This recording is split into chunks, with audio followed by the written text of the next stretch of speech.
In this video, I'll show you how to translate every part of your Kaching Bundle widget, either manually for full control or automatically in one click. First, go to Settings, then Languages, and make sure the language you want to support is added.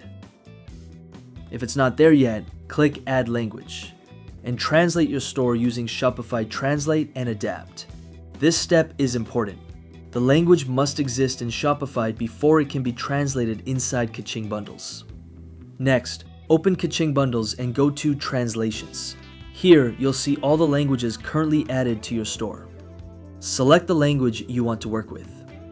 You have two options. You can manually enter translations for full control over each field, or click Auto Translate to generate translations automatically using Google's Translation API. Auto translation gives you a strong starting point. Quickly review key elements like button text, discount labels, and bundle titles to make sure everything matches your brand tone.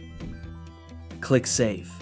Now, when you switch the store language, the bundle widget will automatically update to match the selected language.